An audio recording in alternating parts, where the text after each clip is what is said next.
Buenas tardes a todas y a todos los presentes. Soy Patricia Aldana Maldonado, representante permanente en México de la Organización de Estados Iberoamericanos para la Educación, la Ciencia y la Cultura. Les damos la más cordial bienvenida a quienes nos siguen en esta transmisión desde nuestras redes sociales, así como a los ponentes que tendremos el día de hoy. Muchas gracias por aceptar nuestra invitación. Saludo con mucho gusto a Sergio Vela, director general de Arte y Cultura del Centro Ricardo Salinas Pliego, quien me acompaña en este acto de apertura y a quien le agradezco su amable disponibilidad de ser parte de esta iniciativa. El día de hoy estamos muy contentos por lanzar esta alianza con el Centro, con Arte y Cultura del Centro Ricardo Salinas Pliego, con quienes estamos dando inicio el día de hoy al ciclo de conversatorios Las industrias culturales y creativas en Iberoamérica hoy, experiencia, resiliencia y desafíos. Este ciclo estará compuesto por 7 conversatorios que se desarrollarán mensualmente, iniciando el día de hoy con un conversatorio introductorio donde abordaremos en términos generales la situación que enfrentan las industrias culturales y creativas. Analizaremos dónde nos encontramos hoy, cuál es el escenario que tenemos actualmente a raíz de la contingencia sanitaria que estamos viviendo.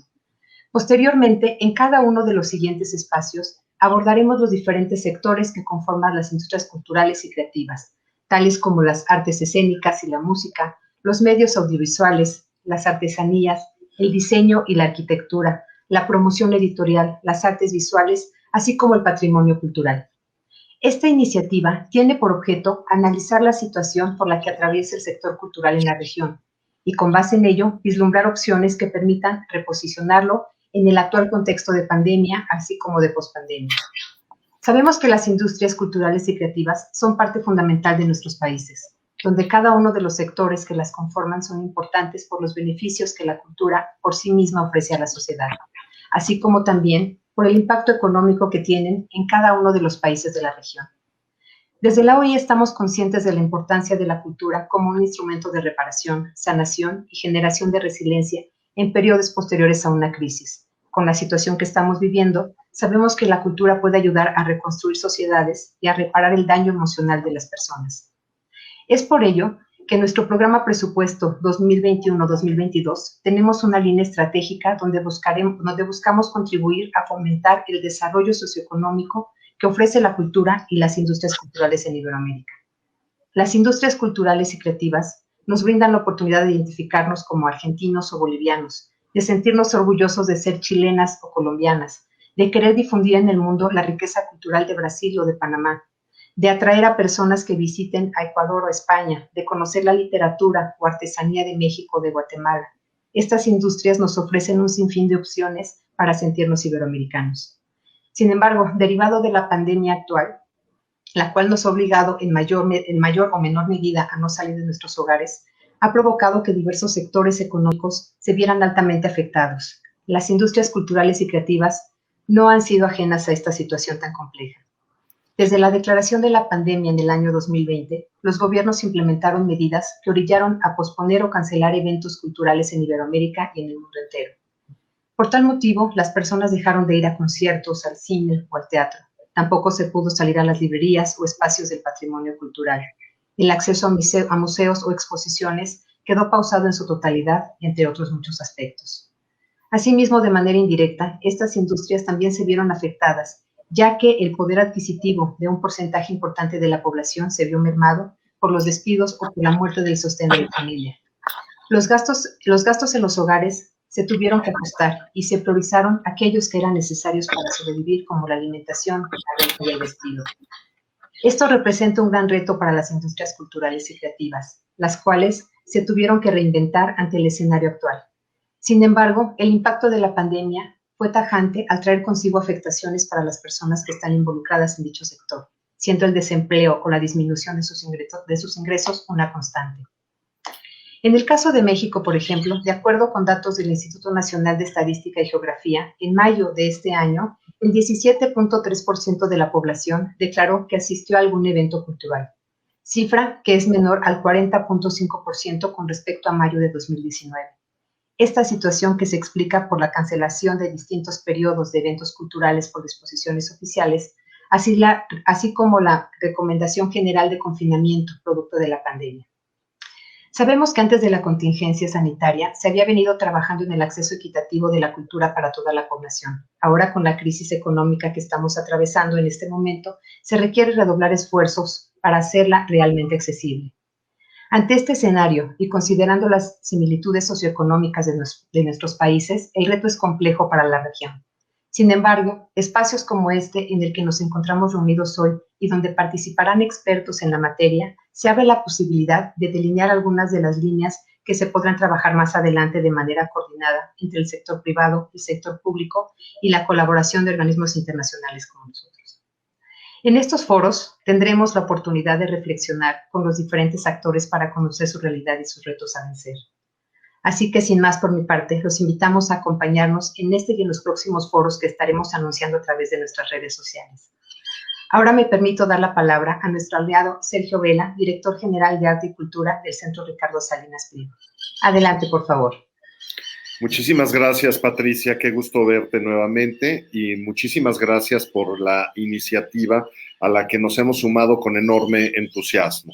Quiero comenzar por decir que tener una serie de mesas de reflexión, un auténtico foro de debate para confrontar puntos de vista, nutrirnos de las experiencias de los demás a lo largo de varios meses, abordando, como ha explicado Patricia, a través de charlas o llamadas conversatorios, los temas de las artes escénicas y la música, más los medios audiovisuales, las artesanías, el diseño y la arquitectura, la producción editorial, las artes visuales y patrimonio y gestión cultural, es motivo de gran importancia y de gran celebración para nosotros, porque en todos estos casos y con la mesa sobre el escenario actual de las industrias culturales, que es una mesa introductoria, de lo que estamos hablando es del pensamiento crítico, es decir, tener una visión enriquecida, profundamente ilustrativa de cuál es la realidad de las industrias culturales, cuáles son los desafíos que plantean los tiempos actuales, pero también cuál es el enorme potencial que hay en todos estos temas con respecto a una identidad que suele ser mucho menos subrayada de lo que ameritaría. En el momento en que nos enteramos de esta iniciativa de la OEI, no pude sino animarme muchísimo, admirar, por supuesto, la capacidad de convocatoria de una organización tan querida y tan respetada para mí, sino también quise inmediatamente sumar el esfuerzo del equipo de trabajo de Arte y Cultura en el Centro Ricardo Salinas Pliego y el de los demás colegas en el Centro Ricardo Salinas Pliego, porque me parece de extraordinaria importancia que hablando un mismo idioma, teniendo un pasado similar, teniendo una homogeneidad como no existe en ninguna otra organización multinacional, digamos, los estados iberoamericanos tienen, por razones de historia, de origen, de pasado, una serie de afinidades que permiten tener un bloque verdaderamente fuerte y sólido. La OEI es una institución que tiene decenas de años trabajando y justamente cuando se trata de explicar un poco de qué se trata el trabajo de la OEI, pues es una especie de UNESCO para los países iberoamericanos. Y por países iberoamericanos nos referimos evidentemente a todos los países hispanófonos y lusófonos de este lado del Atlántico, pero también de aquel lado del Atlántico. Y creo que es importantísimo porque hay esta comunión entre la península ibérica y los estados iberoamericanos, de tal suerte que podemos plantear políticas, reflexiones, programas conjuntos para beneficio de nuestras sociedades. En el Centro Ricardo Salinas Pliego, el tema de la libertad, el liderazgo, la innovación, el arte y la cultura son una serie de asuntos de enorme gravedad e importancia. Estamos centrados justamente en la defensa de estos conceptos, la libertad, el liderazgo, la innovación, el arte y la cultura. Y qué mejor que hacerlo de la mano de una organización como es la Organización de Estados Iberoamericanos para la Educación, la Ciencia y la Cultura, porque es justamente en el seno de este tipo de organismos multinacionales que se puede lograr muchísimo más. Entonces, pues no quiero sino celebrar y felicitar, por supuesto, a Patricia y a todo su equipo por esta iniciativa, decir que será un enorme placer para nosotros que nos acompañe no solamente en esta mesa introductoria, sino en las mesas subsiguientes a lo largo de los meses, en cada uno de los meses que se lleven a cabo, y será anunciado con suficiente antelación. Así que, por mi parte, Patricia querida, dejo nada más este tono festivo y de celebración, de agradecimiento por la invitación y de enorme satisfacción por podernos sumar a una iniciativa, porque considero que es relevante y que será fructífera. Muchísimas gracias, es un placer. Muchas gracias por tus palabras, Sergio. Realmente estamos convencidos que creando estas sinergias entre los organismos internacionales y el sector privado podemos alcanzar grandes logros, y pues qué más en esta área, en este sector que está siendo tan vulnerable en este momento. Para nosotros es un gusto poder colaborar con ustedes. Y pues bueno, me voy a permitir ahora presentarles a nuestra moderadora del panel, a mi colega Mariana Coló, responsable del área de cultura de la oficina de la OEI en Argentina. Ella es graduada en Ciencias Antropológicas por la Universidad de Buenos Aires y titular de un máster en Sociología y Gestión de Proyectos Culturales en la Universidad de París. Muchas gracias, Mariana, por estar el día de hoy con nosotros. Y bueno, yo por mi parte me despido para poder dar paso a este primer foro de reflexión. Un gusto saludarles y seguimos en comunicación. Que estén muy bien. Hasta luego. Buenos días a todos y todas. Ante todo, quisiera agradecerles en nombre del área de cultura de OEI Argentina por la invitación a participar de este destacado evento. En el día de la fecha, tengo el honor de presentar el conversatorio Industrias Culturales, Escenario Actual. Este es el primero del ciclo de conversatorios organizados por la OEI y el Centro Ricardo Salinas Pliego. En esta oportunidad ofrecerán su diagnóstico y análisis Natalia Armijos, directora general de Cultura de la OEI, Juan Francisco Vázquez Gama, director de la Universidad de las Artes de Aguascalientes, Sergio Vela, director general de Arte y Cultura del Centro Ricardo Salinas Pliego, y Fernando Vicario, asesor de la dirección de la OEI Colombia. Les recordamos a los ponentes que tienen de 10 a 12 minutos para exponer. Para comenzar, tengo el gusto de presentar a Natalia Armijos, directora general de Cultura de la OEI. Natalia es maestra en Cooperación Internacional y en Administración Pública y Políticas Públicas por la Universidad Complutense de Madrid. Asimismo, es licenciada en Periodismo y Comunicación Social por la Universidad Nacional de Loja. Es también licenciada en Economía por la Universidad Técnica Particular de Loja. Se ha desempeñado como directora general de Administración y Contabilidad en la OEI y como directora de la Oficina Nacional de la OEI en Quito, Ecuador. Natalia, te doy la palabra. Muchísimas gracias, Mariana. Muy buenas tardes, muy buenos días con todas, con todos en este lado del mundo y allá en América Latina. Antes que nada, reciban un atento saludo de nuestro secretario general, Mariano Jabonero Blanco.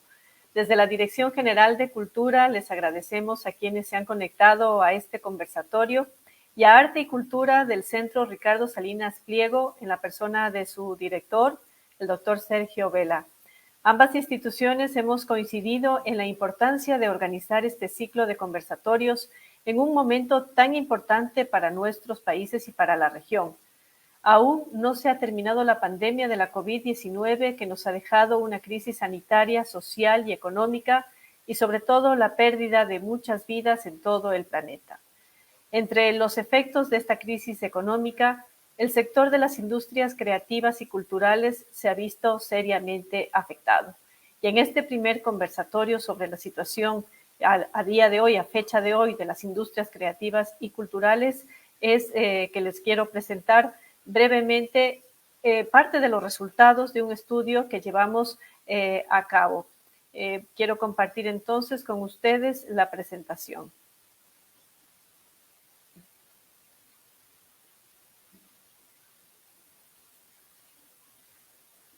Me avisan, por favor, si la pueden ver. Bueno,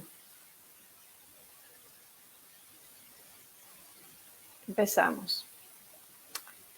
Transcurrido más de un año desde el inicio de la pandemia, es importante reconocer el trabajo que se ha hecho y se sigue haciendo desde las diferentes organizaciones internacionales y multilaterales y otras instancias públicas, privadas y de la sociedad civil. Muchas de estas iniciativas han respondido a analizar, reflexionar y proponer estrategias que nos permitan reconstruir el tejido social y económico y entre ellos el sector cultural de nuestros países. Para esta intervención me apoyaré en información y datos relevados en el último año por parte de instituciones como la CEPAL, el BID, la UNESCO o la CAP, corporaciones multinacionales que han identificado el actual momento como una oportunidad para su expansión. Me refiero también a las plataformas digitales. Entre los estudios realizados el año pasado, llevamos a cabo justamente la evaluación del impacto del COVID-19 en las industrias creativas y culturales, una iniciativa conjunta del Mercosur, UNESCO, BID, CEGIB y OEI, informe que en diciembre del 2020 adelantamos ya algunos datos y que esperamos que en breve se haga la presentación final de esta importante evaluación. En esta evaluación participaron 11 estados: Argentina, Brasil, Bolivia, Colombia, Costa Rica, Chile, Ecuador, México, Paraguay, Perú y Uruguay. Un grupo de países que constituye una muestra representativa del conjunto de Iberoamérica. Lo que se puede resumir en pocas líneas es que se ha producido un shock en la demanda ocasionado por la crisis económica, un shock en la oferta producido por el distanciamiento físico obligado por las políticas sanitarias y los cambios de consumo culturales y la participación ciudadana. Se instala de forma generalizada la percepción de que la pandemia aceleró y profundizó dificultades históricas preexistentes, como por ejemplo la informalidad y la vulnerabilidad laboral, dificultades para proteger los derechos de autor, la creciente brecha digital, la concentración económica y geográfica, entre otras, y a la vez que generó nuevos modos de inequidad y desigualdad, como por ejemplo la acelerada reconversión de actividades, falta de incentivos, capacitación y de herramientas que acompañen la transformación del mercado laboral, que se trasladan estas desigualdades del mundo presencial al ámbito digital. Para este conversatorio me referiré a una de las metodologías del estudio que consistió en llevar a cabo entrevistas a los protagonistas del sector cultural, tanto a los empresarios como a los trabajadores, y también a los propios artistas, creadores y gestores culturales. Una de las respuestas más repetidas tiene que ver con que la llegada de la pandemia instala a la digitalización como ganadora en el debate entre oferta digital y presencialidad, y se instala con fuerza y rapidez un proceso de digitalización que se venía desarrollando lentamente. En la mayoría de los países se observa que la principal respuesta de artistas y personas que trabajan en las industrias creativas y culturales ha sido migrar rápida y masivamente, siempre que la infraestructura y el acceso a equipamiento lo han permitido, al territorio digital, ya sea para el dictado de clases, la exhibición de obras y o la difusión de contenidos. Entre las actividades que se han implementado en formato digital se incluye la creación y difusión de podcasts, una herramienta que permite llegar a audiencias sin buena conexión a Internet, y la realización de obras de teatro a través de plataformas como Zoom, incorporando la estética de la misma como un recurso narrativo.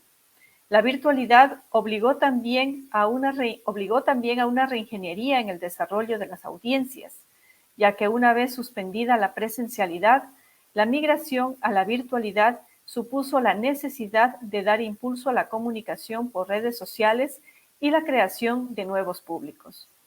Surgen nuevos actores en las cadenas de valor y otros quedan desplazados. Se empieza a visibilizar la necesidad de adquirir y desarrollar nuevas competencias para este sector, incluido también el comercio electrónico. Se suman a estos esfuerzos los streamings o transmisiones en vivo de eventos y la realización de capacitaciones sobre diversas temáticas. También se han creado y difundido plataformas digitales de exhibición de contenidos audiovisuales nacionales que han permitido un crecimiento exponencial de las audiencias y consumos culturales. Pero en general, las personas están más acostumbradas a pagar por acceso a contenidos extranjeros que por contenidos de origen nacional, salvo en casos como conciertos masivos o ciertas proyecciones de cine. La música en vivo y el teatro fueron dos de las actividades que más rápidamente se volcaron al mundo digital, exhibiendo obras y realizando streamings a través de distintas plataformas y redes sociales. A pesar de esto, y en ambos sectores, se manifestó que la gran mayoría de los contenidos difundidos de manera digital no generaron réditos económicos significativos.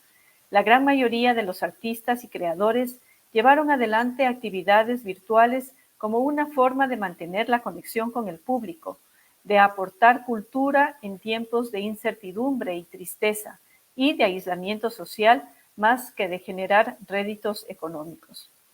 La cancelación de actividades presenciales y con público y las restricciones a la circulación impactaron en los modos de exhibición y en los sistemas tradicionales de generación de ingresos.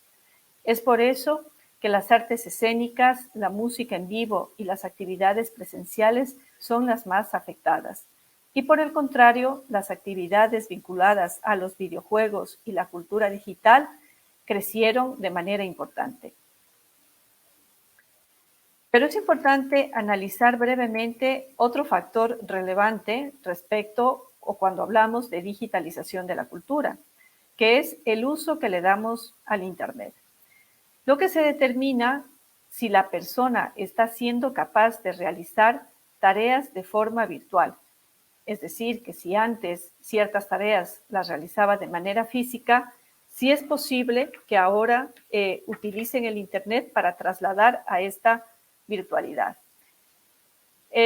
La CAF creó un índice que se llama el Índice de Resiliencia Digital del Hogar, que se creó con este objetivo y que combina 4 indicadores. Es decir, el indicador sobre la descarga de aplicaciones para la salud, la descarga de aplicaciones educativas, la densidad de plataformas FinTech e intensidad del comercio electrónico para calcular lo que sería el indicador de resiliencia digital del hogar. En el índice se puede ver la marcada heterogeneidad dentro de la región. La CAF interpreta que de manera agregada la posibilidad de los hogares para acceder a información sanitaria, realizar transacciones monetarias, adquirir bienes por comercio electrónico y contribuir a la educación de niños y niñas en países con un índice inferior a 30 es muy limitada. Las políticas públicas implementadas a nivel regional con relación a las industrias creativas y culturales durante la pandemia dejan en evidencia, según las personas entrevistadas, la apreciación social sobre el sector cultural. Por un lado, la cultura se instala con fuerza en la política pública, ocupando un lugar central y una valoración que hasta el momento no tenía. La sociedad jerarquizó las actividades culturales como un aspecto central. En algunos casos se le ha reconocido el impacto positivo para la salud pública y el bienestar mental, pero a la vez la inversión en cultura es discutida y resistida por algunos sectores. También por las administraciones públicas, con la conclusión de que la cultura y el apoyo a las actividades vinculadas a las industrias creativas y culturales son un destino que en este momento no tiene que ser priorizado. En muchos casos se impone la idea de que la salud es más importante y se cuestiona el apoyo directo a artistas, trabajadores, empresas y organizaciones de las industrias creativas y culturales, por la premisa de que están quitando recursos importantes que se deberían destinar a áreas de atención directa de la emergencia sanitaria. Esta percepción tiene consecuencias concretas, como son los recortes presupuestarios, el desfinanciamiento de las infraestructuras y equipamientos culturales públicos, así como la falta de cobertura en términos de seguridad social para quienes se dedican a esta actividad. Ustedes pueden ver en este cuadro cómo ha sido la evolución de los países que participaron en esta evaluación respecto a esta variación interanual real del presupuesto vigente en cultura en la región del 2019 al 2020, incluyendo el presupuesto extra que se necesitaba ya cuando llegó la pandemia en el año 2020. Las capacitaciones en recursos digitales han proliferado ante la obligación de los sectores culturales de volcarse hacia estas nuevas herramientas. Esto ha propiciado nuevas instancias de colaboración entre las distintas disciplinas, como en el caso de la transmisión en directo de obras teatrales y eventos musicales. La inclusión de recursos digitales en obras y eventos habilitados para la presencialidad, manejo de redes sociales, inclusión de realidad aumentada e interactividad digital en museos, entre otros, lo cual ha enriquecido la calidad y la versatilidad de los productos ofrecidos. La contracara de esta situación, que en principio fue favorable, es que bajo la adopción de los nuevos saberes digitales, se fomenta una situación de multitarea extrema, en la que los empleadores han exigido a los trabajadores una serie de competencias que no necesariamente tienen relación con su formación o experiencia. La cooperación público-privada fue también mencionada durante las entrevistas que realizamos. Según expresan las personas entrevistadas, aunque la asignación de más recursos es una necesidad urgente y fundamental, también lo son la necesidad de planificar nuevas sinergias entre Estado, comunidad de artistas, trabajadores y sector empresarial. Natalia, se me está terminando. Un minuto. Gracias, se me está terminando el tiempo, así que voy a pasar brevemente a lo que han sido las conclusiones de la encuesta regional de percepción a trabajadores y empresas. Básicamente, pues que el COVID-19 tuvo un efecto dramático en los ingresos y las ventas de los trabajadores y empresas que participaron en la encuesta. Los resultados evidencian que su protección social y económica es limitada antes y durante la pandemia. El fortalecimiento de las redes de seguridad social es central, especialmente en tiempos de crisis. El teletrabajo ha permitido reducir las pérdidas en ingresos de los individuos en estas industrias. Es clave también garantizar esta buena conexión a Internet para facilitar el acceso al teletrabajo.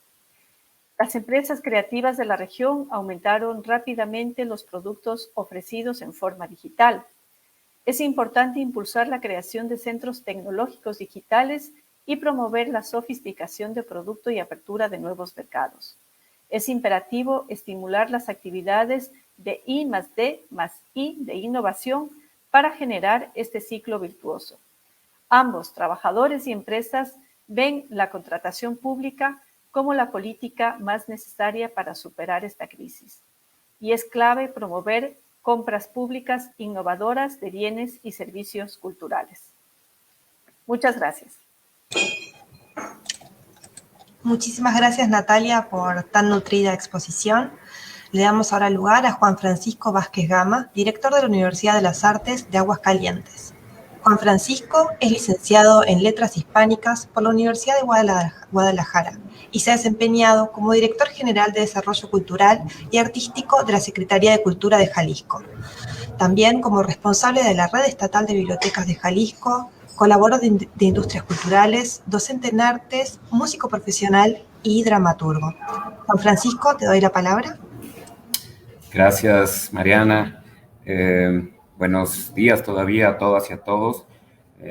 Muchas gracias a todos en la OAI, a Patricia Aldana en particular y a su equipo, a Rodrigo Limón, a Aldo Blanco y por supuesto al Centro Ricardo Salinas Pliego.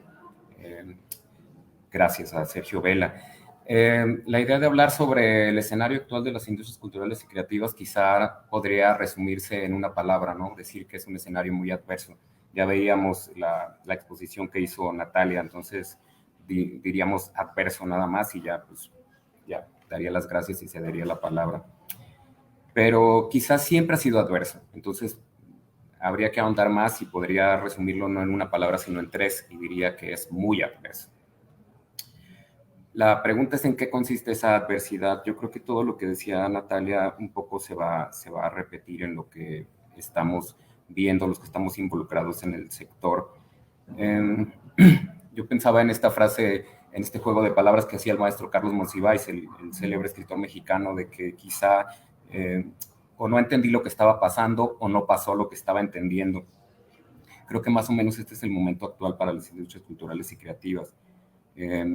A lo mejor no solo es la adversidad relacionada con todas las tragedias que se desprenden de la COVID-19, sino que se movieron quizá todos los ejes en los que teníamos certezas, o quizá no, y por ahí creo que va lo que yo podría conversar con ustedes hoy.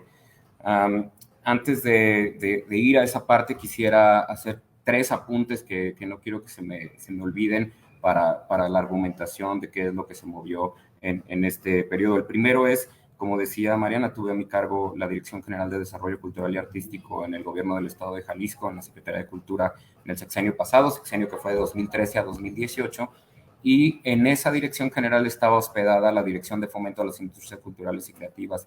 Sé que es una de las primeras que estuvo hospedada en una Secretaría de Cultura y no en una de Economía. Y ahí emprendimos una serie de reflexiones que voy a resumir muy, muy rápido. Espero lograrlo. La primera es que en este país, en México, existía o existe, ahora voy a decir por qué esa duda, un programa de estímulos a la creación y el desarrollo artístico que funcionaba como un fondo mixto, es decir, los estados ponían una parte del recurso y el gobierno federal ponía otra parte y estaban organizados en el modo de un fideicomiso. En esta administración del gobierno federal se decidió pues eliminar los fideicomisos, todos, y en esos, bueno, también el del PECDA se fue. Muchos estados han decidido asumir ese reto de manera autónoma y bueno, había un primer input, ¿no? Apoyar a la creación. Con esta idea de que ya había un estímulo a la creación, reflexionamos que quizá después de crear la obra artística, estoy pensando justamente hasta ahora en productos artísticos, habría que establecer un estímulo para la producción y se creó como un branding, un paraguas que albergar todo eso denominado Proyecta, y el primero de ellos fue Proyecta Producción. Había un estímulo a fondo perdido para que se produjera la obra que se había creado con el estímulo del PECDA. En un tercer momento, todos teníamos la idea de que el sector tenía ciertas características de desventaja frente a otros sectores. Primero de ellos, la falta de profesionalización, la falta de capacitación y la falta de formalización. Sabíamos eso, pero no estaban las evidencias, entonces empezamos a hacer en el sector una serie de estudios que nos llevaron a pensar que había que realizar talleres de capacitación empresarial para el sector cultural y creativo. Hay que recordar que la cuenta satélite de cultura en México, el primer reporte es 2008-2011, en realidad es muy reciente, ese primer corte tiene apenas una década. En cuarto lugar, bueno, ya había un estímulo a la creación, ya había un estímulo a la producción, ya había algunos talleres de capacitación, pero empezó a haber un cuello de botella con las producciones y la forma en la que podían exhibirse, y así que se creó un estímulo más que era Proyecta Traslados, que si el proyecto tenía una invitación internacional a un festival particular o a alguna actividad muy puntual, se podía absorber el gasto de traslado. Y por último, ya que estaba todo este ecosistema funcionando, se hizo un último esfuerzo que era un estímulo, no quiero decir a fondo perdido, aunque esa es digamos, la forma de decirlo, más bien a fondo ganado, porque era un ganar-ganar interminable para que se formalizara en industria creativa estos proyectos. Es decir, se trataba de hacer una intervención en cada una de las cadenas de valor, o de los actores, mejor dicho, de las cadenas de valor. Toda esa reflexión eventualmente me trajo a Aguascalientes en 2019 a sumarme en el equipo de la Universidad de las Artes. Y de las primeras cosas que comenzamos a hacer fue un estudio con los empleadores o con los posibles empleadores de nuestros egresados para conocer qué es lo que demandaban de aquellos profesionales que egresaban de nuestras aulas. Esto con miras a construir un nuevo perfil de egreso para 5 de las licenciaturas que impartimos y hacer un rediseño integral. Los hallazgos, bueno, tampoco fueron tan sorprendentes, pero fue de mucha utilidad tener las evidencias. Los empleadores precisaban que nuestros egresados tuvieran más saberes de docencia, de investigación, que asumieran una postura ética ante el fenómeno de la creación artística, que tuvieran habilidades de gestión, lo dejé un poco al final a propósito, y que fueran creativos. Sin embargo, fue tan al inicio de la pandemia que no se pudo detectar algo que decía Natalia ahora. Ahora se demanda de los profesionales de las artes que también sean capaces de gestionar y generar sus propios contenidos digitales. Es decir, bueno, no fue un asunto que se pudiera prever. Ya estaban ahí las herramientas, pero todavía no tenían esta urgencia de uso. Rediseñamos 5 carreras y con ello, entre muchas cosas que se anexaron, para los alumnos de primer semestre, todos llevan una clase de creatividad aplicada, una creatividad pensada desde el punto de vista de las neurociencias, la creatividad que además consideramos es una actividad humanizadora y democratizadora, puesto que todos tenemos derecho a ser creativos y a ejercer la creatividad como un bien social.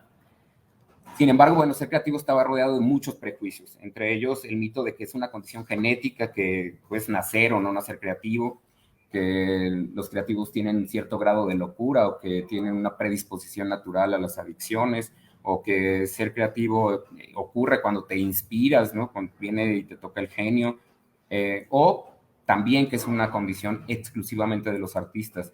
Todos estos mitos, bueno, y todos estos prejuicios no fueron zanjados de manera adecuada y se transmitieron no a las personas que ejercen la creatividad, sino a todo un sector industrial, ¿no? A todo un importante que permite a los profesionales del sector pues, acceder a una vida satisfactoria. Creo que todo ese trabajo nos llevó a pensar en el sector, en quiénes eran los empleadores, en dónde terminaban trabajando nuestros egresados. Wittgenstein, este filósofo al que siempre abrevo, decía que los problemas de la filosofía en realidad son problemas del lenguaje, es decir, de la convención con la que nombramos las cosas. Y a veces en estos foros ocurre que damos por hecho que la audiencia tiene un dominio del lenguaje al mismo nivel o a la misma profundidad, o que conocemos a profundidad los términos. A mí me gustaría pensar aquí en el término de cadena de valor, porque creo que ahí está el centro de lo que podríamos empezar a revisar con cuidado. Una cadena de valor pensada como un modelo de negocio en el que se interrelacionan desde el momento de producción hasta que llega al consumidor final. Yo creo que si eso no cambió la cadena de valor, por lo menos, como decía Natalia, sí cambiaron los actores y la participación de esos actores.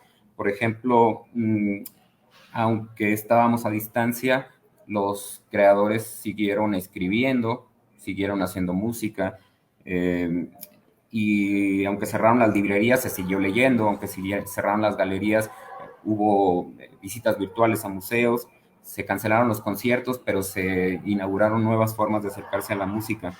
Es decir, no dejamos de leer, de ver cine, de escuchar música, y eso además tiene un impacto que ya se ha empezado a leer estudios al respecto de la preocupación que hay sobre la salud física, es decir, sobre el impacto del virus, pero que todavía no se ha podido determinar de manera cabal cuál es el impacto en la salud mental. Sin los contenidos creativos, de verdad, el impacto sería otro. No es extraño que escuchemos a personas hablar de que si no existiera Spotify y yo pudiera poner toda la música que no pudiera comprar, me habría vuelto loco encerrado en casa, ¿no? Supongo que han escuchado a gente que dice eso. Y bueno, aquí hago una digresión que no tiene ninguna utilidad más que detonar pensamiento. No sé si tienen alguna pista o alguna sospecha de cuántas canciones se suben a Spotify por día. El último dato que tuve al respecto, que puede ser ahora mucho mayor, es que 40,000 canciones al día, o no canciones, ampliémoslo, 40,000 pistas de audio se suben al día a Spotify. Muchos piensan que subir su canción a Spotify ya es un logro. En realidad, pues todavía hay mucho trabajo que hacer después de eso. Espero que en el próximo conversatorio que hablarán de música lleguen a ese tema. Y también, si estamos claros de cuántos videos se suben al día a YouTube. También uno de los últimos números, no sé si conservador o muy puntual, habla de unos 5 millones de videos por día. Es decir, que el cálculo además se desagrega en unas 400 horas de video por minuto. Si esta participación va a durar unos 15 minutos más o menos, significa que para ver todos los videos que subieron en estos 15 minutos, tardaríamos unos 250 días. Si paráramos todo lo que estamos haciendo en este momento y solo nos pudiéramos ver esos videos, terminaríamos más o menos en el mes de mayo de ver los videos. Yo cerraría pensando en algo que redondea esta aportación. En el 2010, la UNESCO lanzó este documento titulado Políticas para la Creatividad, Guía para el Desarrollo de las Industrias Culturales y Creativas, y prospectaba 6 áreas de intervención para este sector. Yo las releo a 10 años y les voy a hacer un recuento muy rápido porque ya estoy a 2 minutos de cerrar la participación. Miren, precisaba que un área de intervención podría ser el marco normativo. Post pandemia, con todo lo que ha pasado, sigue siendo un tema de trabajo. La necesidad de establecer nuevas condiciones en un marco normativo. La formación de recursos humanos, bueno, es en lo que estamos nosotros, ¿no? Al final estamos formando recursos humanos y sigue siendo una necesidad, incluso post pandemia. La financiación, bueno, hablé de cómo se estableció un esquema de financiación en Jalisco en el sexenio anterior. No estoy tan claro de ahora cómo lo están asumiendo, pero sé que la reflexión no se ha detenido, continuó. La necesidad de hacer infraestructura, inversiones, relaciones, sigue siendo una necesidad imperiosa. Y por último, la apertura de mercados y la creación de público. El año antepasado, todavía en 2019, he sido asiduo, ahora que está aquí Fernando Vicario, a mercados de la música en general y en particular al que se hace en Medellín, a Circulart. Esos espacios, este año sé que va a haber Circulart otra vez, siguen siendo necesarios los mercados y todo lo que tiene que ver con la formación de públicos. Es verdad que estamos con unos números dramáticos, lo que mostraba Natalia es aterrador, pérdidas de empleo de más de 2 millones, 80% de reducción de ingresos en muchos de los sectores. Quizá yo terminaría diciendo que es posible que la forma de terminar este proceso fuese asumiendo que esta es la nueva realidad. Muchos sectores están esperando o tienen una especie de pausa en la vida, esperando a que regrese la normalidad. Yo creo que esta es la normalidad y que tendríamos que asumir que desde aquí tendríamos que construir. Cierro con una frase que yo la leí cuando era muy joven y me hizo mucho sentido, pero nunca está más vigente que en este momento y la escucho muy repetida del escritor uruguayo Mario Benedetti, que decía que justo cuando creíamos tener todas las respuestas, de pronto cambiaron todas las preguntas. Justo estamos ahí, creo que cambiaron todas las preguntas. Dice Jorge Drexler que si quieres que algo se mueva, hay que dejarlo quieto. Muchas gracias. Muchas gracias, Juan, por compartir estas experiencias y reflexiones.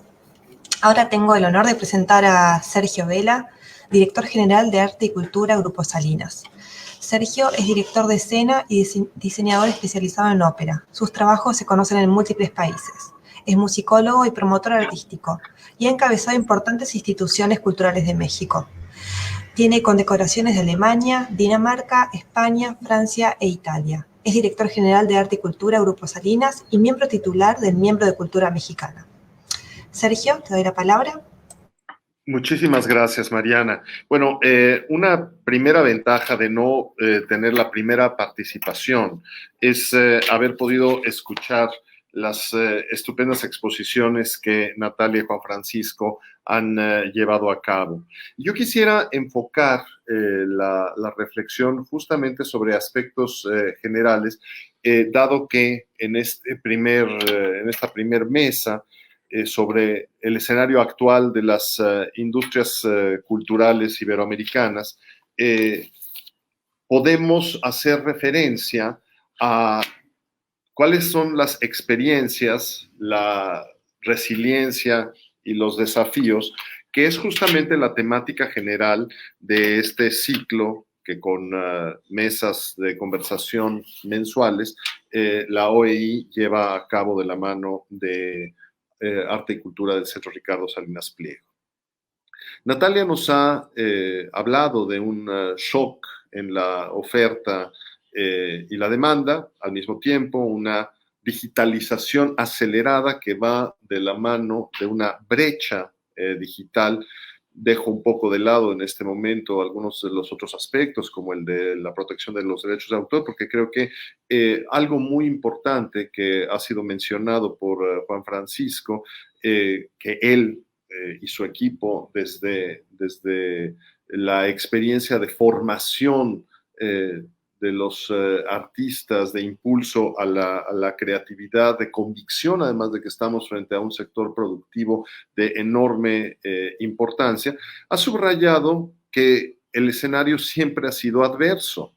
Y yo estoy convencido que la incorporación de lenguajes digitales no es o no será a la postre un sustituto, sino un complemento de formas de expresión que tradicionalmente nos son muchísimo más próximas y afines. Ciertamente, en un ámbito como el cultural, la imaginación comenzó a cobrar una gran importancia para hacer frente a una situación absolutamente inédita. Pero transcurre el tiempo, nos encontramos con crestas y valles en el movimiento de la crisis sanitaria. No sabemos exactamente cuál y cuándo ocurrirá el desenlace de esta circunstancia. Y sí, nos hemos enfrentado a una suerte de normalidad inesperada que exige de todos nosotros adaptabilidad, utilización de herramientas preexistentes o bien incorporación de herramientas que resultaban hasta entonces inusitadas o poco frecuentemente socorridas. Ahora bien, yo creo que cuando Juan Francisco mencionó que el escenario ha sido siempre adverso, dijo verdad. A lo largo de décadas de experiencia profesional, son más de 3 décadas de estar inmerso durante prácticamente 20 años en instituciones públicas y durante los últimos más de 10 años, 11, 12 años en el sector privado, he podido constatar que la escasez de recursos es recurrente, por una parte, que la valoración del estado de la cuestión es siempre importante, el pensamiento crítico debe tener un campo de presencia sumamente amplio y decidido para poder hacer el diagnóstico y en un momento dado llegar a respuestas frente a las circunstancias que siempre son complejas. Ahora, subrayó él, como siempre, o dijo después, es muy preocupante, es muy grave, muy adversa esta circunstancia. Sí lo es. Vimos unas cifras muy llamativas a mi juicio del incremento presupuestal que frente a la crisis sanitaria los distintos gobiernos participantes en esta investigación que nos ha compartido Natalia Armijos, han destinado a paliar o hacer frente a la situación de gravedad. Bueno, me sorprendió muchísimo el incremento muy grande de los presupuestos en Brasil, un preocupante de crecimiento en Ecuador y en algún caso, como el de México, un incremento realmente tímido, muy inferior a lo que deberíamos suponer deseable o esperable. Y aquí quiero yo entrar justamente a uno de los grandes problemas que afrontamos como orbe iberoamericano, y es la dependencia habitual de los presupuestos públicos. El propio Juan Francisco ha mencionado que en México existía un mecanismo para brindar estímulos a la creatividad, que era el Fondo Nacional para la Cultura y las Artes, a través de un fideicomiso público, tendiente a procurar allegarse recursos tanto provenientes del sector público como del sector privado, justamente para apoyar proyectos creativos de muy diversa índole. Sin embargo, con una política actual, la del gobierno federal, que en este momento rige en México, en ese ámbito, en el ámbito federal, pues nos encontramos con una extinción de todos estos fideicomisos, lo cual no implica necesariamente que desaparezcan los estímulos, sino que estos queden sujetos a una normatividad distinta, básicamente al arbitrio de las instituciones culturales, con una exclusión de la potenciación o de la posible potenciación a través de la participación del sector privado. Debo decir a ustedes que la existencia durante varias décadas del Fondo Nacional para la Cultura y las Artes fue muy favorable en muchos sentidos, pero también deja ver que hay una suerte de acomodo del sector cultural para decir, bueno, hay abundancia de recursos públicos, entonces no procuremos recursos privados. Y este creo que es uno de los males que afrontamos en términos generales como estados iberoamericanos, la dependencia de los recursos públicos. Es decir, el gobierno mexicano ha dicho que no desaparecerán los recursos, pero ahora serán canalizados a través de instituciones y no de este mecanismo financiero que era el Fondo Nacional para la Cultura y las Artes. Sin embargo, ya había un declive de la participación del sector privado, porque los recursos públicos requerían quizá de menos gestión, estaban en una bolsa, limitada si se quiere, pero ahí estaban.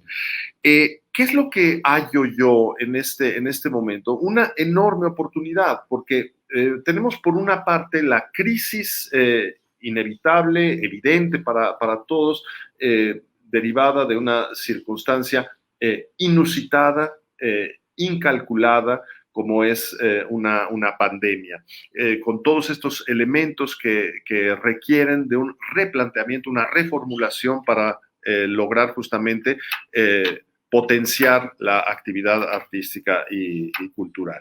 Ahora bien, ocurre todo esto en medio de una contracción del flujo de recursos públicos y entonces lo que advertimos es la necesidad creciente y cada vez de manera más evidente de contar con una política o una serie de políticas fiscales que alienten el concepto de corresponsabilidad.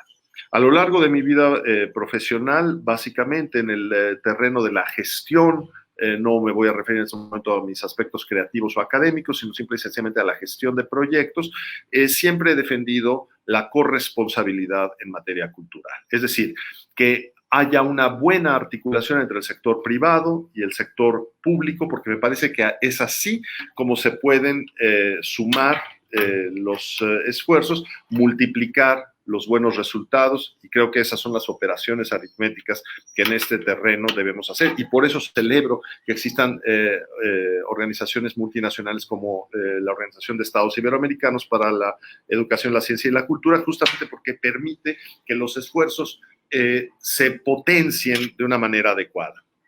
En México, para mencionar el caso que más de cerca conozco, la política fiscal permite que haya una serie de créditos créditos fiscales topados, es decir, hay un límite de montos, estímulo fiscal para las industrias creativas, básicamente para la cinematografía, para las artes escénicas, para la música, con el rubro de EFI, estímulo fiscal, EFI Cine, EFI Artes, etcétera, etcétera. Sin embargo, estos estímulos fiscales me parece que apenas comienzan a formar parte de la conciencia económica y de mecánica cultural en México, y creo que son en buena medida uno de los caminos a explorar. Se habla de una cantidad determinada para apoyar mediante créditos fiscales la industria cinematográfica. Estoy ejemplificando.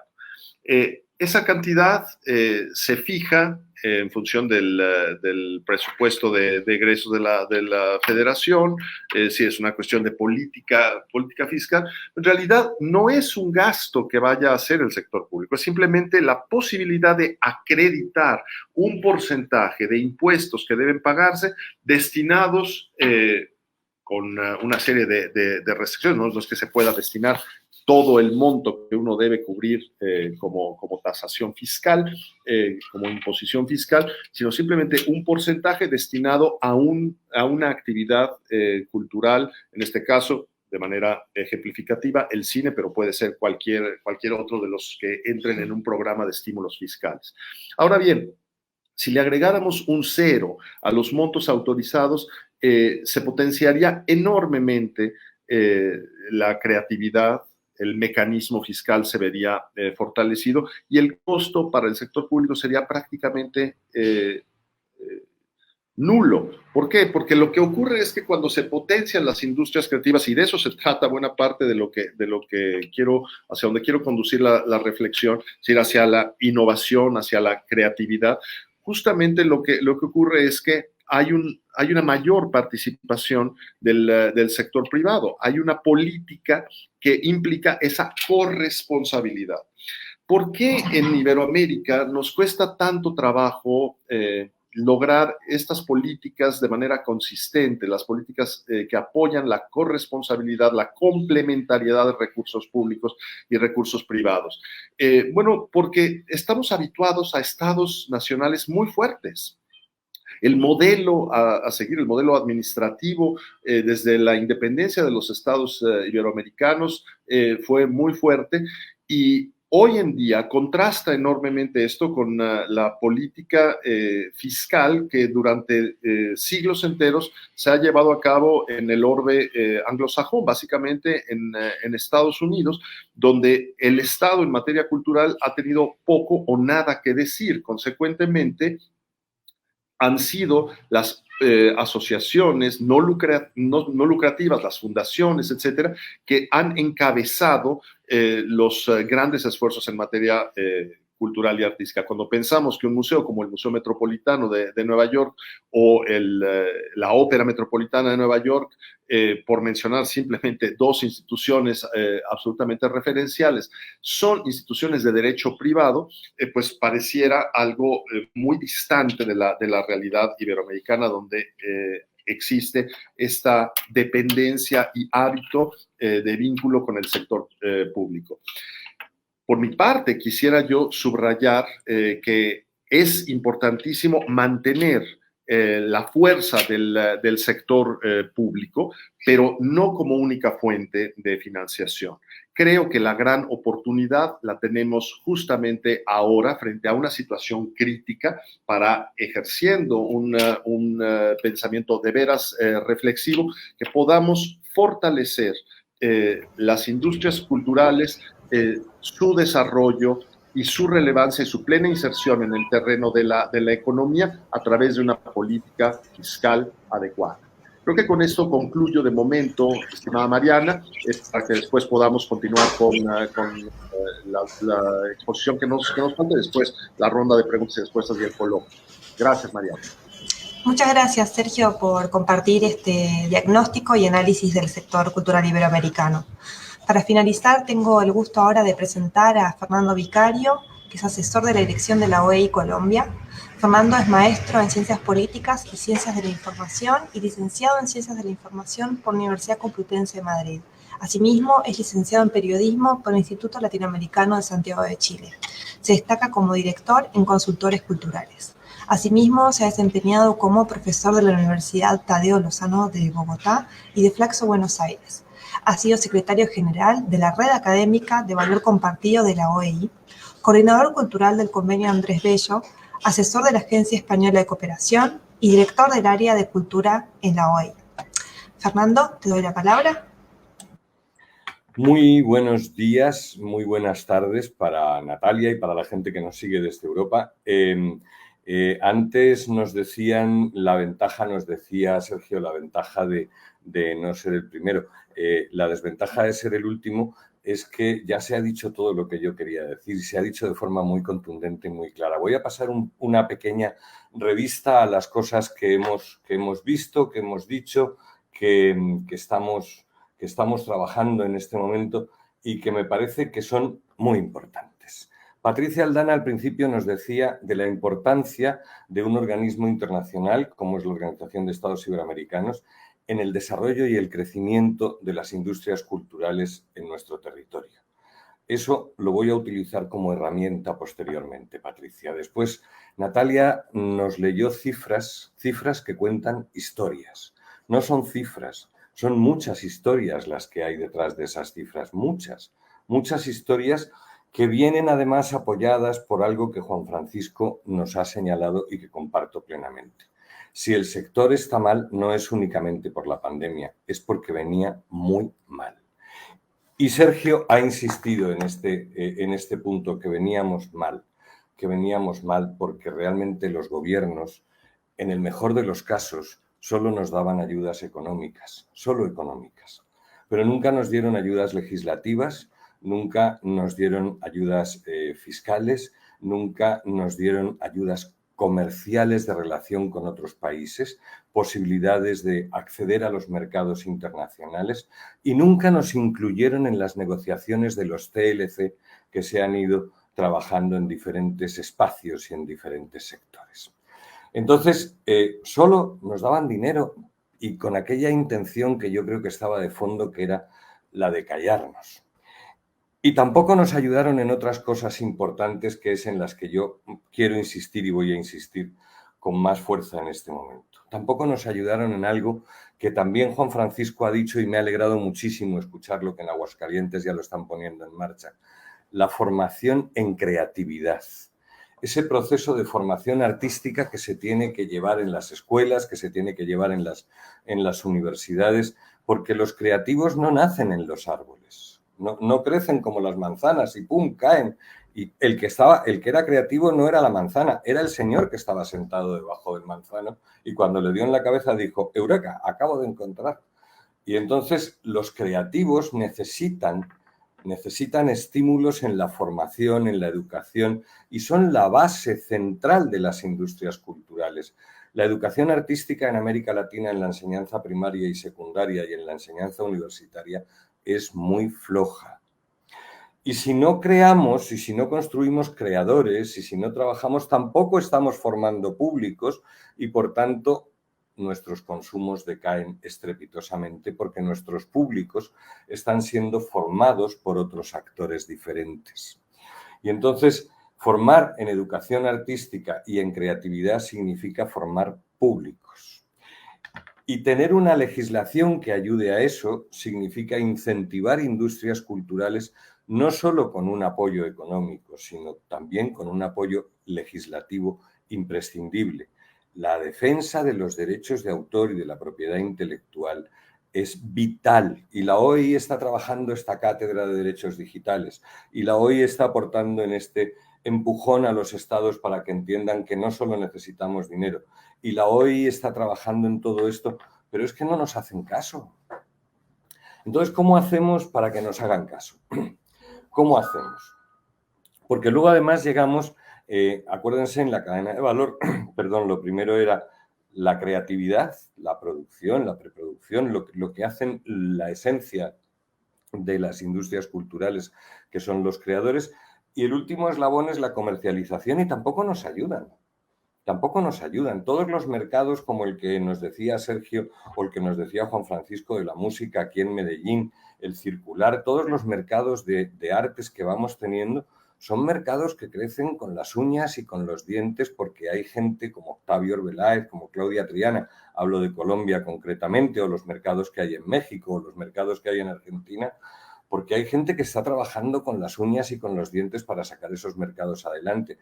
Porque si bien los estados ayudan a los mercados financieros, por ejemplo, con las empresas fintechs, que estaba viendo que son las terceras en uso de nuevas tecnologías por parte de los ciudadanos y las apoya, y apoya a la banca, en el caso de España ha sido flagrante, o sea, nos dan 80.000 millones de euros para socorrer a la banca, que parece que ha sido la que más ha sufrido de todo esto. Y cuando salimos de la crisis del 2008, los 80.000 millones de euros fueron para recuperar a la banca. Entonces, los estados no están entendiendo realmente lo que significa tener una industria cultural sólida. Ojo, trabajo en un organismo que depende de los estados, es decir, soy muy consciente de que estoy tirando no piedras, sino demandas sobre nuestra propia techumbre.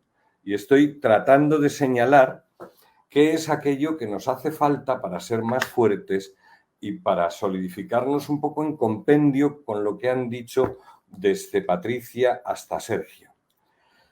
Natalia nos ha dicho cifras que cuentan historias y son cifras que, con todos mis respetos, no son la consecuencia de 2 años de pandemia, son la consecuencia de 30 años de ausentismo por parte de esta corresponsabilidad que nos decía y nos señalaba y comparto plenamente Sergio.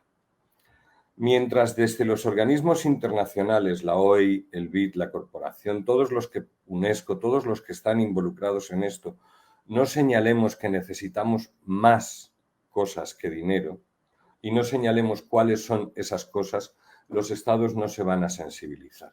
Y nuestro sector, el sector de las industrias culturales, venía muy flojito, por eso se desmoronó tan rápidamente, porque tenía unas raíces y unos cimientos muy escasos. A ver, nos dan unas cifras terroríficas, no sé cuántos millones de canciones nos decía Juan Francisco que se suben a Spotify, o millones de minutos de documental que se suben a YouTube. Si yo quiero ver cine colombiano, que el año pasado no, en el año 2019, que son las cifras que tengo, produjo 42 películas, no tengo dónde encontrarlas. No sé dónde verlas. Si quiero ver el cine mexicano que no llega a las grandes plataformas como Netflix, HBO, Amazon, etcétera, etcétera, no tengo cómo verlas. Ese porcentaje tan doloroso de disminución en los procesos de apoyo a los procesos culturales en Ecuador, en Colombia, eso es fiel reflejo de que yo creo que seguimos. A ver, esto que voy a decir me preocupa mucho porque me suena un poco fuerte, pero lo quiero dejar ahí. Seguimos llorando nosotros entre nosotros, los de cultura con los de cultura. Y creo que ya hemos llorado lo suficiente, ya nos hemos dicho el suficiente número de veces lo mal que estamos, lo abandonados que estamos. Es hora de que vayamos a llorar a otros sitios, de que vayamos al Congreso, de que vayamos al Ministerio de Hacienda, de que vayamos al Ministerio de Comercio Exterior, de que vayamos al Ministerio de Tecnología e Innovación, de que vayamos al Ministerio de Educación. Es hora de que dejemos de llorar entre nosotros y empecemos a hacernos sentir en otros espacios, porque resulta que cultura genera contenidos y esos contenidos son los que ocupan el 80% del tiempo de los niños y las niñas que están frente a este cacharro. Este cacharro tiene un 80% de contenidos culturales y casi todos en ese 80% son foráneos, porque no tenemos cómo subir los nuestros, porque no hay una legislación, porque no hay plataformas, porque no hay ayudas, por todas esas cosas que nos hemos venido diciendo. Pero ya está bien de decírnoslas a nosotros. Y por último, yo creo que las industrias culturales están flojeando porque las hemos centrado excesivamente en las grandes capitales y la riqueza de América Latina y la riqueza de España y de Portugal, la riqueza de Iberoamérica, está fundamentalmente fuera de las grandes capitales. Y así lo entendió, por ejemplo, el Reino Unido cuando se fue a los pueblos a buscar a los Beatles, cuando empezó a crear ese modelo de financiación de espacios musicales en las poblaciones rurales. Y todo eso nosotros, de verdad, todo eso nosotros no lo hemos hecho, hemos abandonado los territorios. El 85% de las industrias culturales de Colombia, el 85% de las industrias culturales de Colombia están entre Bogotá y Medellín, algunas en Cali, otras en Bucaramanga y muy poquitas en Barranquilla, 5 ciudades, que se reparten el 85%. Ese 15% restante está en el resto del territorio, que no es ni nada más ni nada menos que casi el 90% del territorio de Colombia.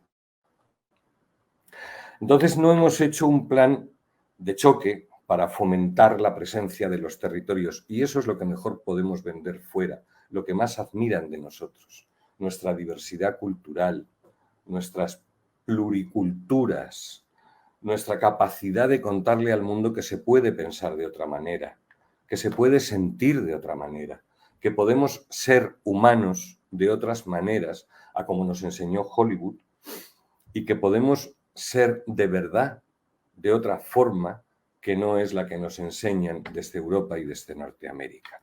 Y ese ser de otra forma está fundamentalmente en los territorios. Con esto, de verdad que termino. No estamos tan mal, veníamos mal. Y me ha encantado esa frase que ha dicho Juan Francisco de no entendí, de nuestro querido Monsiváis, no entendí lo que estaba pasando o no pasó lo que estaba entendiendo. Lo que estoy entendiendo de todo lo que estamos diciendo en este video de apertura que estamos poniendo encima de la mesa es que lo que no estamos entendiendo es que hay que empezar a hablar con otros sectores y dejar de hablar de nosotros, con nosotros y para nosotros. Hay que empezar a hablarle a los gobiernos, hay que empezar a decirle a los gobiernos lo que necesitamos. Legislación fuerte, medidas para facilitar la comercialización, plataformas y apoyo en la corresponsabilidad. Y con eso estoy encantado de que pueda participar en las preguntas que vengan después. Mariana, muchas gracias. Muchas gracias a vos, Fernando, por esta rica exposición. Paso ahora a leer las preguntas y ejes que fueron surgiendo del público, sus consultas. Les paso a leer, son 4 preguntas que ustedes podrán ir respondiendo como gusten. La primera es: ¿qué factores se deben considerar para diseñar respuestas que sean efectivas y sostenibles para la recuperación y fortalecimiento de las industrias culturales y creativas? La segunda es: ¿qué nuevos modelos de negocio han surgido o crecido en tiempos de pandemia para las industrias culturales? La tercera: ¿cómo apoyar desde las políticas públicas para el fortalecimiento de las industrias culturales más allá de aspectos fiscales? Y la cuarta y última es: ¿cómo captar la atención e interés de las inversiones privadas en el sector de las industrias culturales? Les dejo el espacio para que puedan expresar. Pues no sé si puedo comenzar yo con una idea inicial. Creo que una de las cosas que hemos emprendido en la universidad es pensar que hay mucha literatura ya hecha, mucho conocimiento ya construido y hay mucho por construir. Las universidades tendríamos que generar conocimiento nuevo, no solo egresados. Sin embargo, creo que un primer acercamiento podría ser abrevar en otras disciplinas. Hay mucho avance en otras disciplinas. Luego tenemos esta sensación de que se pervierte el trabajo creativo o artístico si nos acercamos a personas de finanzas, si nos acercamos a los avances de la mercadotecnia. Hay mucha información sobre marketing. Por lo menos acá en México, el maestro Arturo Sastre hizo un documento muy valioso sobre mercadotecnia de las artes. Es decir, hay conocimiento que en otras disciplinas, que en otros sectores ha funcionado y que para las industrias creativas todavía lo vemos con cierto prurito.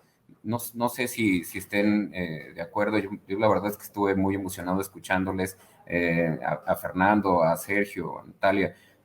Creo que desde la universidad tendríamos que pugnar por la disciplina intelectual, o sea, dejar de suponer o dejar de intuir solamente y a partir de las suposiciones y las intuiciones, pues ejercer una metodología que nos dé datos y abrevar de lo que se ha construido para otras disciplinas y que funciona. Bueno, si puedo yo tomar la palabra, creo que aquí estamos un poco a ver quién la pide primero, no quiero incurrir en ninguna descortesía. Bueno, ya que tengo la posibilidad de hablar unos momentos, primero que nada quiero de veras agradecer muchísimo a la OEI el haber integrado este panel con colegas, con amigos, de los cuales se puede de veras aprender. Lo que ha expuesto Natalia, después lo que Juan Francisco nos ha compartido y la serie de reflexiones absolutamente pertinentes de Fernando, me parece que han sido muy enriquecedoras. Me encanta participar en una mesa en la que no solamente puede uno compartir lo que uno ya sabe, sino puede uno seguir aprendiendo de los amigos y los colegas. Para mí eso es muy importante y es una muestra más del enorme vigor que tiene justamente nuestro orbe intelectual, cultural. El orbe iberoamericano es para mí una de las grandes apuestas de mi vida. Entonces, esto que acaba de decir Juan Francisco, de la necesidad de vincularse con otras ramas de la gestión cotidiana, otras ramas del saber, enterarnos más a través del pensamiento científico de qué es lo que está ocurriendo en términos médicos, enterarnos de cuáles son las políticas públicas en torno al fenómeno de la pandemia, pero por supuesto, específicamente en el terreno de las industrias culturales, aprovechar todo aquello que se ha logrado en otros ámbitos, el pensamiento financiero, el pensamiento de mercadotecnia, etcétera, creo que puede resultar muy pertinente. Ahora, hay una pregunta ahí que es al margen o más allá de las políticas fiscales. Yo quisiera subrayar que es mi convicción de que el punto de partida para un adecuado fortalecimiento es una política fiscal saludable. ¿Por qué? Porque creo que los recursos públicos muestran su insuficiencia. En primer lugar, porque en todos los estados modernos hay muchas tareas que atender y se pueden con frecuencia formular las preguntas de por qué destinar recursos específicamente al sector cultural cuando podría a lo mejor valerse más por sí mismo y resultar menos apremiante la atención de estas necesidades. Frente a este tipo de discusiones inacabables y consciente de que hay muchísimas carencias que deben ser atendidas, es que subrayo la pertinencia de contar con una política fiscal que estimule la participación de los distintos sectores y que no se vea menguada la existencia de instituciones públicas, pero que no dependamos tan solo de las instituciones públicas. Entonces, justamente creo yo que ¿Cómo apoyar estas políticas públicas para el fortalecimiento de las industrias culturales y creativas? Pues justamente con una adecuada articulación que permita además tener siempre en la mira la enorme contribución que hay a la economía general de estas industrias. Es decir, la repercusión de las industrias culturales y creativas en el Producto Interno Bruto de los distintos países es mayúscula. Y esto es algo que debemos tener presente. Y coincido con aquello que Fernando tan enfáticamente nos ha exhortado a que tengamos en mente. No debemos estarnos lamentando en un círculo cerrado, sino que debemos hacer frente común. Hagámoslo con la OEI como una aliada indispensable justamente para que las voces se puedan escuchar y justamente podamos llegar a un fortalecimiento de estas industrias culturales y creativas para bien de toda nuestra identidad iberoamericana. Gracias, Sergio. Tomo la palabra en esta ronda que nos hemos organizado, quienes hemos participado en este conversatorio. Las preguntas efectivamente están muy bien recogidas porque se topan todas esas respuestas que está esperando el sector, que están esperando las industrias creativas y culturales para la reactivación y que de alguna manera Fernando Vicario ha podido recoger y cerrar de una manera muy buena, muy rica, todo lo que tiene que ver, ¿no? Desde lo que ha sido la presentación de este informe sobre la evaluación del impacto del COVID-19, porque efectivamente necesitábamos medir y tener datos de cuáles han sido esas consecuencias nefastas en el sector de la cultura y cómo han sufrido gravemente los trabajadores del sector. Vemos que hay muchísimas necesidades y muchísimos proyectos y programas que se pueden emprender en torno a las preguntas que nos han hecho y que van también en lo que serían estas nuevas competencias que necesitan los gestores culturales, los creadores, artistas, que ya lo han mencionado, y cuál es también el rol y la respuesta que tienen que dar las universidades, los centros de formación, más allá de los gobiernos, a través de los ministerios de cultura o entidades rectoras de la política pública, a quienes siempre les pedimos la implementación de políticas públicas adecuadas, integrales y que efectivamente den esa garantía y ese derecho para que cada vez se fortalezcan más las industrias creativas y culturales. Pero luego de los estados, luego de los gobiernos, tenemos muchísimos otros actores, mucho que aportar y decir para que efectivamente el sector se recupere, y ahí las universidades tienen un papel importantísimo. En algunos países existen las universidades de las artes, bueno, como ha sido el caso de Juan y la experiencia que nos ha comentado, pero en este cambio de currículum que necesitan los gestores culturales, tienen que incluirse temas como los que hemos mencionado, ¿no? La complementariedad del uso de la tecnología en su actividad de creación. Y lógicamente ese círculo, digamos, cierra con el poder vender esa producción y que el artista y que los creadores puedan vivir de su obra. Lo que decía Fernando me parece una reflexión fundamental en cuanto a que el sector se mal acostumbrado a recibir estas subvenciones, ¿no? Y los otros sectores, las otras industrias, muchas veces no han tenido este camino de esperar efectivamente al papá, mamá, Estado para que financie proyectitos. La gran industria necesita de un capital fuerte y para ello necesitamos industrias creativas y culturales también potentes, que los proyectos cada vez se presenten de mejor manera, con calidad, y que las propuestas estén tan bien armadas, tan bien empaquetadas, que sea mucho más fácil poder llegar a quienes tienen el financiamiento, que lo hay. Tenemos experiencias en otros países, en Europa, en Estados Unidos. Hay otras entidades privadas que financian buenos proyectos porque al final hay que decirlo, les interesa un ganar-ganar.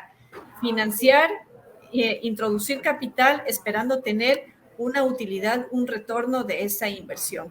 Entonces, yo creo que estamos en el momento propicio para que todas estas reflexiones que estamos sacando prácticamente pues de lo que ha sido esta dura realidad de afrontar la pandemia, tengamos el compromiso y de alguna manera, digamos, hacer un manifiesto global conjunto de quienes tenemos algo que decir y hacer por el sector cultural de nuestros países y de la región. Muchas gracias. Voy a contar una cosa que me llama mucho la atención. Colombia es un país que produce, y perdón por las palabras que voy a utilizar que son muy del sector económico, produce cada año 1.500 músicos, 1.500 profesionales de la música salen a la calle. Es capaz de absorber de esos 1.500 entre las múltiples orquestas y los espacios, los lugares de grabación, etcétera, etcétera, es capaz de absorber a menos de 300 músicos por año.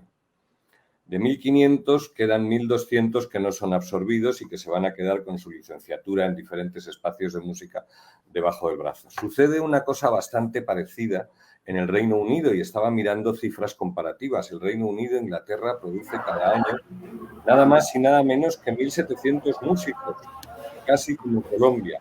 Por ahí hay un ruido de fondo. Por ahí hay un ruido de... Gracias. 1.700 músicos produce el Reino Unido. ¿Qué sucede con los 1.500 o los 1.300 que no asume el Reino Unido? Bueno, hay una legislación que favorece la música en directo en los bares. En Colombia no. En Colombia la música en directo en los bares está casi penada, porque hay que pagar tal cantidad de impuestos que si tú quieres contratar un grupo de gente que vaya a tocar en directo, que sale mucho más caro que poner el disco, porque con el disco le pagas a Saico, a Simpro, a la sociedad de gestión y te quitas de encima muchos problemas. A los músicos hay que pagarles, hay que invitarles a trago, hay que llevarles y traerles. Y eso en el Reino Unido lo tienen asumido y lo tienen perfectamente interiorizado en una legislación que fomenta el uso de la música en directo. Esos 1.300 músicos anuales tienen trabajo y se lo van buscando porque tienen dónde ponerlo en práctica y cómo hacerlo. Entonces, ¿qué factores se deben considerar para diseñar respuestas que sean efectivas? Modificar las legislaciones desde el principio. Modificar las legislaciones desde el principio. Colombia solo tiene salas de cine, tiene 1.132 municipios. En 1.200.000 kilómetros cuadrados tiene 1.132 municipios. Y solo tiene salas de cine en 17 municipios. Entonces, prácticamente el resto de Colombia no tiene dónde ver cine. Entonces, ¿qué factores podemos poner en marcha? Pues oye, lo que podemos poner en marcha son legislaciones que acerquen a la ciudadanía las posibilidades de acceso a la cultura, porque las posibilidades de acceso están restringidas. Entonces, ahí es una anécdota que quería poner para terminar, cómo captar la atención e interés de los inversores privados. La primera pregunta y la cuarta. No voy a contar solo lo malo, voy a contar también lo bueno. Aquí hay una ley de cine maravillosa, que el padre de esa ley de cine es el doctor Gonzalo Castellanos, que se puso en práctica a través de Proimágenes y que ofrece unas desgravaciones fiscales impresionantes, pero impresionantes a las empresas que invierten en películas. Y no solamente desgravaciones fiscales para las empresas colombianas, es que aquel que venga de fuera a rodar a Colombia va a tener unos apoyos financieros por parte del gobierno impresionantes. Y es una de las razones por las que es uno de los lugares preferidos por Netflix para rodar sus películas, porque hay apoyos fiscales. Entonces, ¿cómo captar la atención de los inversionistas? Pues démosle a las palabras el valor que tienen. El dinero llama dinero. El dinero llama dinero. Y si yo le ofrezco posibilidades de rentabilidad económica a quien quiere ganar dinero, va a venir a invertir conmigo. Acabamos de trabajar en un proyecto aquí en Honda, que es donde estoy viviendo, un pueblecito maravilloso de Tolima. Este proyecto se llama el Magdalena Fest. Se volvió a abrir el micrófono. El micrófono de Juan Vázquez. Juan Francisco, gracias, perdón. Este proyecto se llama el Magdalena Fest. Es un proyecto que ha costado, me voy a inventar las cifras, $100. La alcaldía ponía para ese proyecto $20. Los $80 que ha puesto la industria privada han servido para que esa industria privada pudiera desgravar en su pago de impuestos anuales. Ese tipo de cosas son las que tendremos que pensar. Y para pensar ese tipo de cosas, lo que nos han dicho, tenemos que revisar qué es lo que han hecho otros sectores. Tendremos que revisar no solamente de lo que nosotros nos quejamos, sino cómo hizo la educación, cómo hizo la salud. La educación no le dice al gobierno, yo aporto tanto para el crecimiento del país. La salud no le dice, yo aporto tanto para... No, han conseguido crear unas estructuras en las que los gobiernos entienden que hay que invertir en educación y en salud para tener una serie de beneficios como país. Pues también tenemos que crear esas medidas para que entiendan que hay que invertir en cultura. Gracias. Muchísimas gracias a todos por sus respuestas y exposiciones. Pasamos ahora a un espacio de conclusiones en el que, resumiremos todo lo expuesto por cada uno de ustedes. Natalia Armijos, en tu exposición se destacó cómo la pandemia acentuó problemas estructurales y también generó nuevas desigualdades, y cómo en este contexto la política digital se convirtió en el nuevo estándar de la política cultural. Eso generó, como vos decías, cambios y nuevos actores en las cadenas de valor, y en este camino otros quedaron desplazados, otros actores. Pero a su vez esta pandemia permitió revalorizar y darle centralidad a la apreciación social de la cultura. Juan Vázquez, en tu exposición notamos cómo muchas veces hablar de las industrias culturales y creativas implica hablar de un escenario que es muy adverso, y cómo el COVID movió todos los ejes sobre los que se tenía certeza. A su vez, se destacó la importancia y la necesidad, sobre todo, de generar nuevas habilidades, tanto en docencia, investigación, gestión y creatividad. Y cómo la forma de asimilar los retos que se generan en los escenarios de la post-pandemia para las industrias culturales significa afrontar que esta es la nueva normalidad. Sergio, destaco de tu presentación cómo ya la incorporación de los lenguajes digitales ya no será un sustituto, sino un complemento necesario, y cómo esta nueva normalidad implica un proceso de adaptabilidad. A su vez, en tu exposición destacábamos, echó luz sobre la importancia de replantear la intervención del sector público y sumar la intervención del sector privado también. Son necesarias entonces políticas fiscales que alienten la corresponsabilidad en materia cultural y generar entonces nuevas articulaciones entre el sector público y privado. Y ya para cerrar, Fernando Vicario, en tu presentación notamos la importancia de estimular el proceso de formación artística que ya debe comenzar desde la escuela en todos los niveles, tanto para los creadores como para formar el público y también crearlo. Probablemente los estados no han entendido lo que significa trabajar con las industrias culturales. Y también sobre la importancia de apoyar las producciones nacionales en plataformas tales como Netflix. Bueno, ya sin más, no sé si alguien desea agregar algo, pero estas serían las conclusiones de sus presentaciones. Y también quisiera invitarlos en el próximo mes a participar del próximo conversatorio que girará en torno a las artes escénicas y la música. Y para tener más información sobre este conversatorio, los invitamos a visitar las redes de OEI y del Centro Ricardo Salinas Pliego. Desde ya, muchísimas gracias.